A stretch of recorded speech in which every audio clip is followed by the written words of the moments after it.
Hey guys, welcome to another episode of my bike build, and you're watching the KR Moto channel.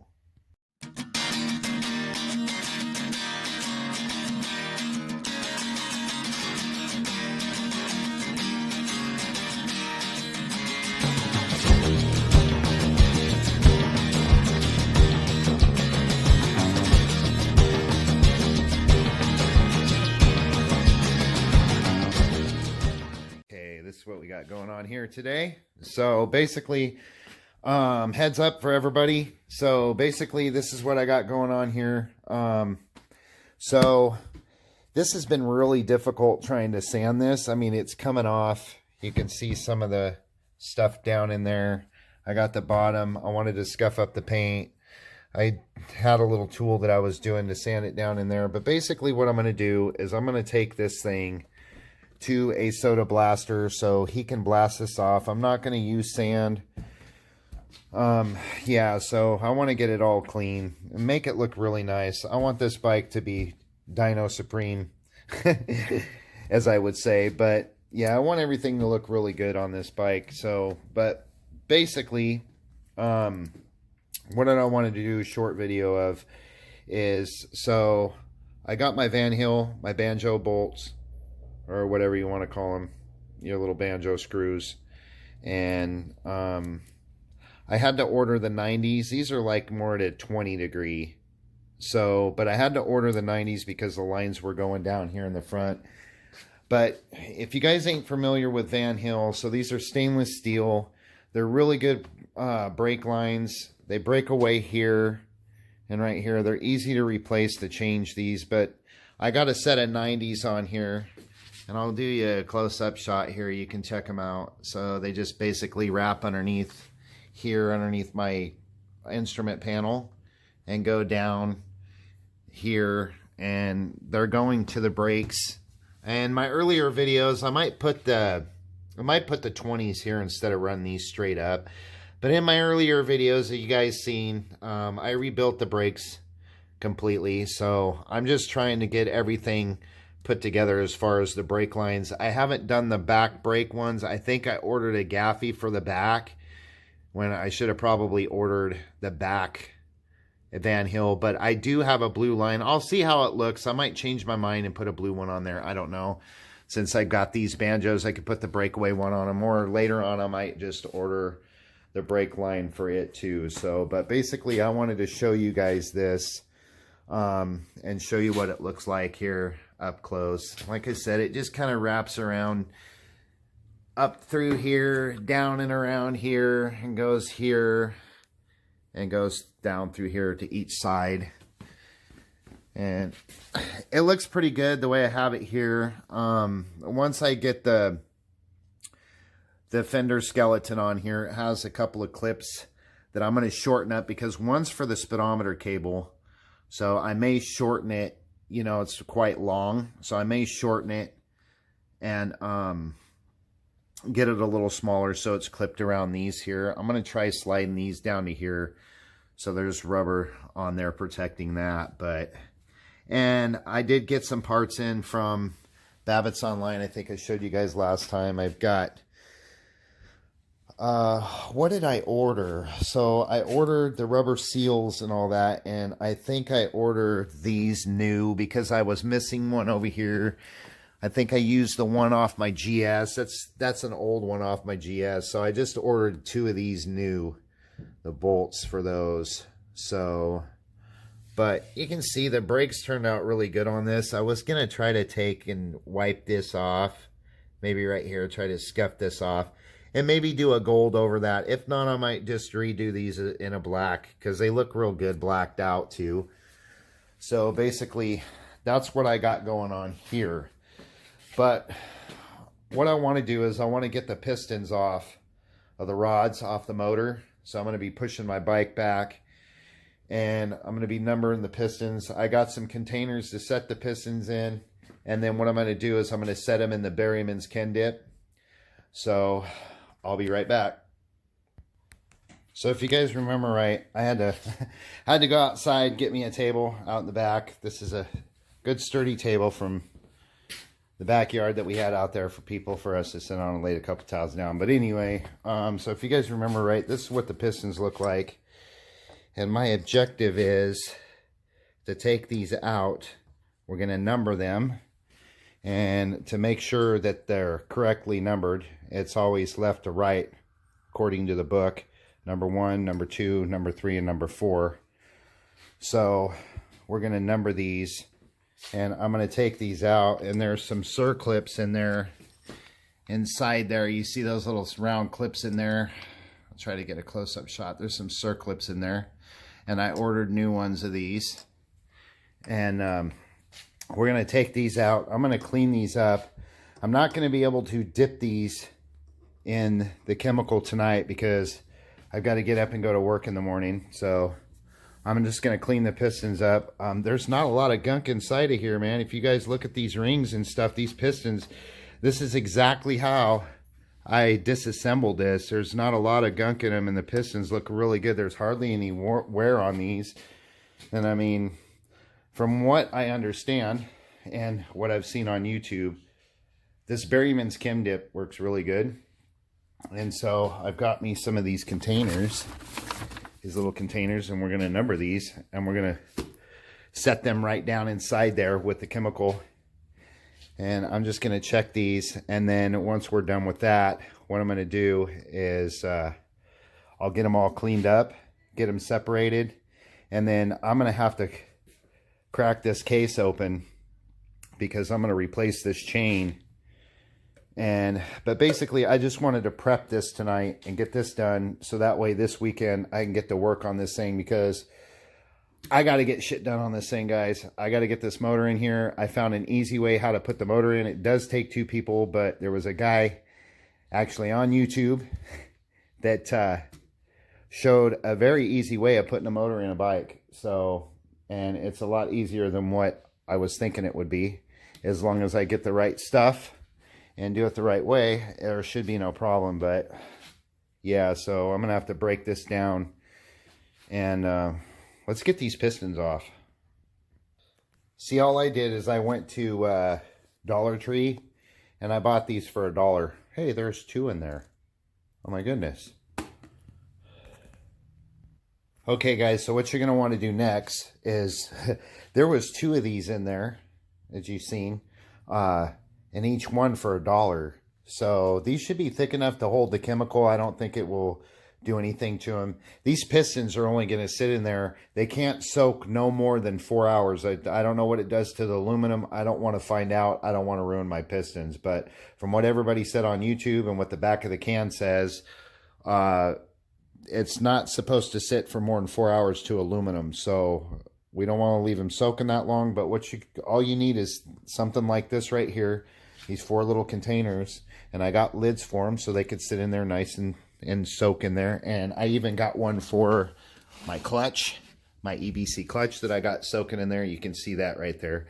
But you're talking, what, $1, $2, $3. And I thought I was only getting 1, but obviously I don't know if they made a mistake on packaging or whatever, but there was 2 in each one. So, and I actually bought 4 of them, so now I have 8 of them.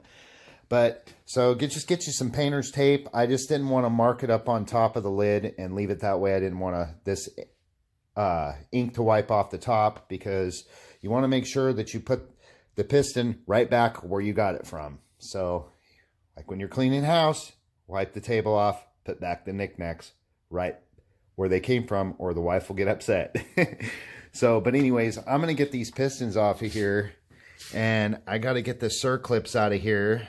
And I want to take a little bit of light here. I want to get my light out and check this out and see how difficult these are. God, these are tiny pistons. The last time I did something like this was I did a 4-cylinder on a Datsun on a 620 pickup truck.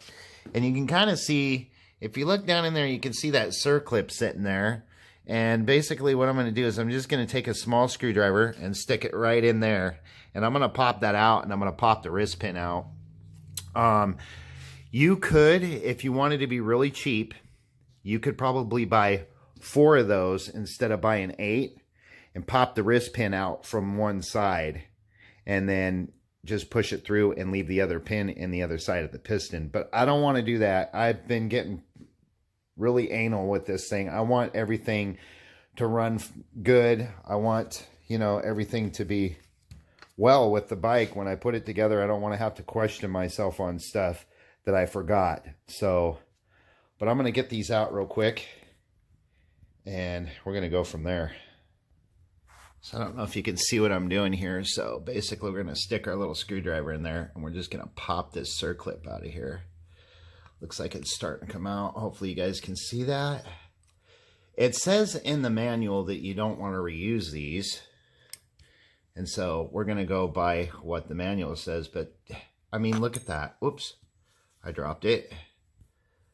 And I hope I'm helping somebody out by doing this. I have had a couple of comments on my bike and what I've been doing on it. And guys, I really appreciate everybody supporting my bike build just with likes. I'm not doing any Patreon or anything like that. This is out of my own pocket, my own money. It's my own build. But I do want to give a big shout out to people out there that's been really telling me how good this thing's coming along and what I've been doing on it. And I hope there's a couple other guys doing another build like this on their bike, the exact same bike. And I wish them luck on it, wish them well. And I hope I'm helping them out by doing this. And I hope I'm helping others out by showing them how to do this. Like I said, I've been working on bikes, motors, and engines and cars that my dad taught me. God bless him for showing me how to do all this stuff. Otherwise, I wouldn't know what I'd be doing right now. But we're talking since the 80s. So, but enough rambling. So basically what you do is you can just work the wrist pin out here, and we're doing number 4, and I might have to pick this thing up and down, so I might have to just, you can see the wrist pin in there. We're going to push the pin out. One thing I did also want to mention to help you guys out, so these arrows right here, as you can see, that arrow right there, it's facing towards the front of the bike. So that would be the headers, the exhaust side. So all these arrows, you can see that arrow there, and there's another one there if you can see it. They're all facing towards the front of the bike, towards the exhaust side. So you want to make sure that you put these in back like that. I'm sorry guys, I failed to mention that. So basically, to get these wrist pins out, the way the book explained it to me and the way I've done it before with a lot of other things, some of them need to be pressed out. You're just going to have to get them pressed out. I don't know about every other motor or about, you know, these Suzukis though, these 83s. You can basically take a socket, and I want to show you on this one over here on the number 1. So I'm going to take a socket, and this is a, let me see here, that's a 7/16 socket, okay? And this thing fits like right around the outside of it, but it fits down inside there, misses the circlip. Of course, you're going to have the circlips out. And then basically what you're going to do is if you, you're going to take some of the WD-40, I got the 2-way sprays here, and some WD-40, spray it down in there, let it soak for a few minutes, let it work itself down in there. If you have to do this with it, spray a little bit up in there, it ain't going to hurt it, because it's a cleaning agent. So, and it's oil-based, of course. So, but basically, if I can get my camera into focus here, and it's not focusing. But anyway, if you guys would please take my word for it, this is a 17, or not a 17, but a 7/16 socket. We're going to flip it around this way. Obviously, it ain't going to come into focus because it's just me, guys. But anyways, so we're going to start working this out. So you can stick it right down in there like that. If you want to, you can also grab yourself a screwdriver and just make sure, also protect the piston away from the bolts and stuff. If you're taking it out like I am, you can shove this right down in there so you're not beating the hell out of your socket. You should not pound on these hard at all. You should be able to tap on them. You should be able to use a small hammer. I got a a 20-ounce hammer, but I'm not going to use that. Let's see. I've got this small wood one right here. If I can get it out of my junk. This is my junk toolbox here. Because I got two hammers. I got a framing hammer and I got this one here, my finishing hammer. So basically, take the finishing hammer and you're just going to tap on this from up here, like so. You get the picture. And then it's going to start pushing the pin out, just like that. And we're going to set it down in the number 4, put that all together, so we'll be good to go. Okay, very easy, very simple. You can see the piston, you can see the wrist pin there. There is a little bit of marks on there, but they're not bad at all. I'm very excited how these things look. They're a lot better than what the cams look like. If you guys watched my previous video with my cams, I had to go get them turned and it wasn't fun. I got scared trying to find, so I thought I was gonna have to put a big bore kit in there, and then you get a big bore kit. They sell some comp cams, the Wise Coast pistons. I think the kit's like, what is it, with the rings and the pistons and the wrist pins, I think it's like $629 for this, and it's a $1139 or a 12 something. So it'd be actually $1,200 or $1150. But I didn't want to go that route because I'm trying to keep this thing as humanly stock as possible as far as the motor goes, because I still want it to look like old new school. So this is my project for this.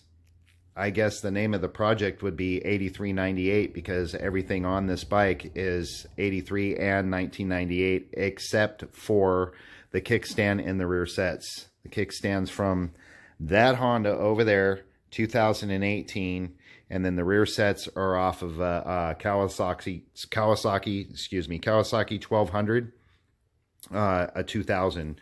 The rear sets are, but basically that's how easy it is to take the pistons out. But I wanted to show you guys. So if you just let the WD-40 set down in there and you just run your socket down inside that hole on top of that.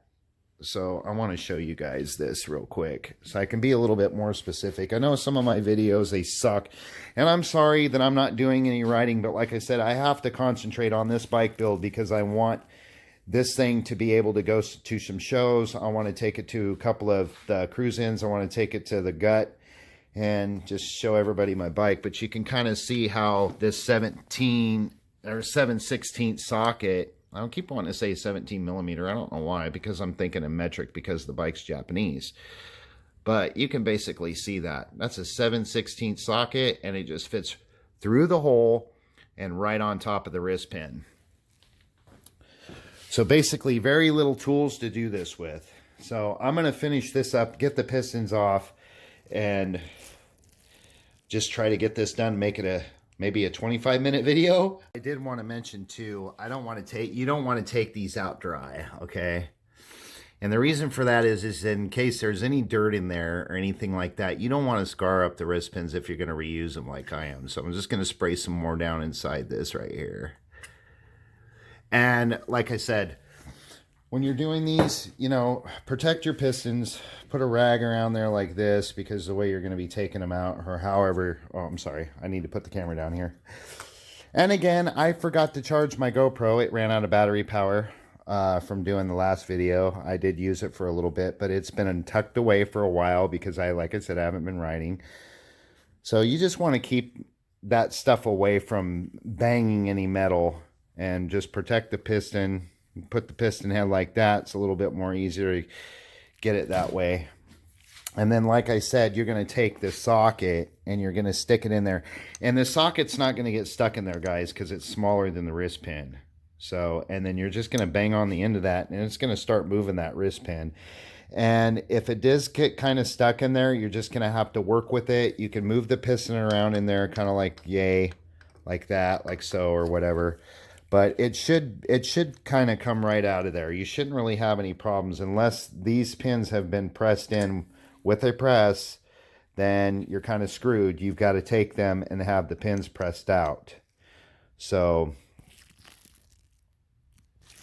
And you can kind of see how I'm working this out right here. You can kind of see how this is sliding in there. I'm tapping on the back of the screwdriver. I'd rather mess up the back of that screwdriver instead of this socket because it's a little bit more expensive.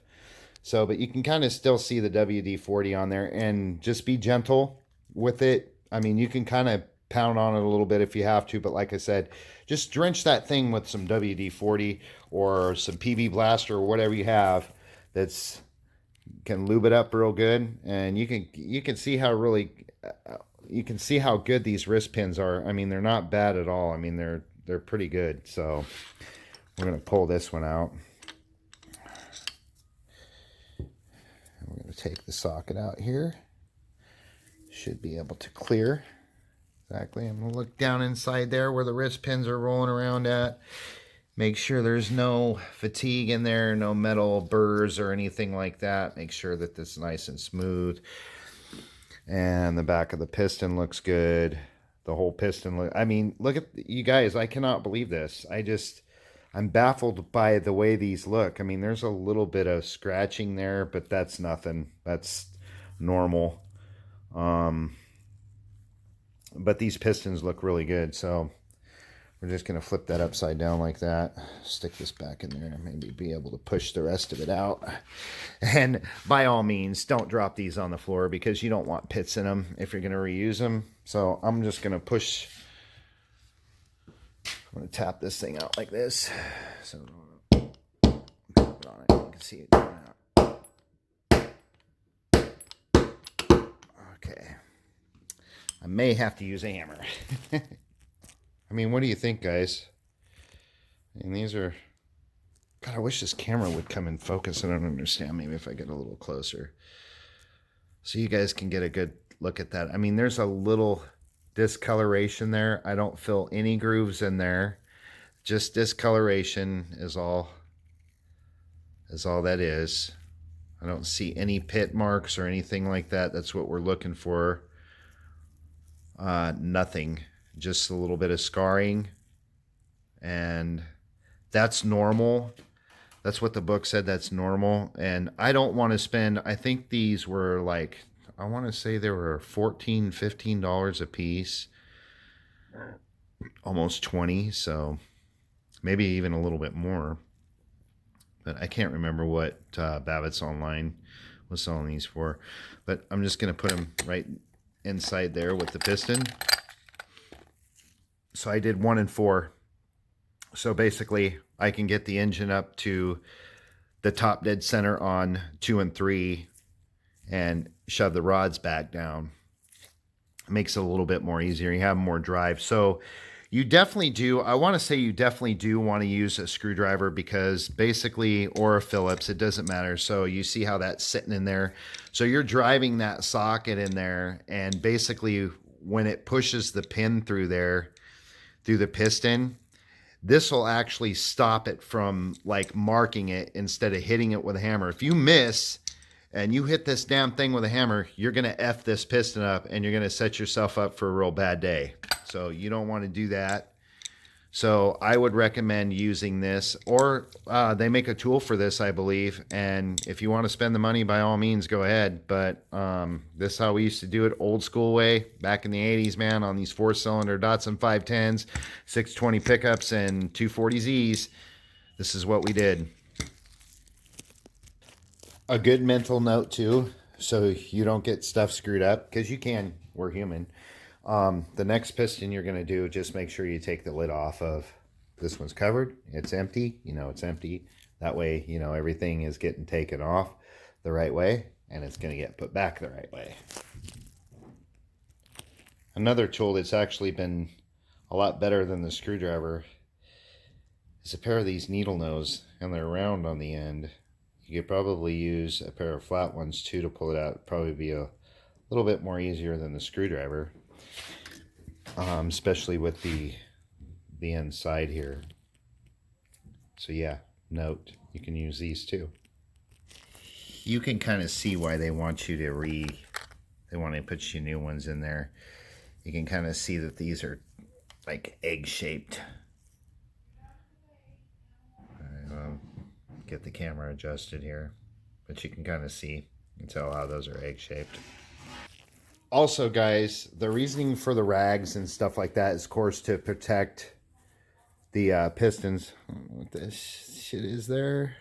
Maybe just be some stuff.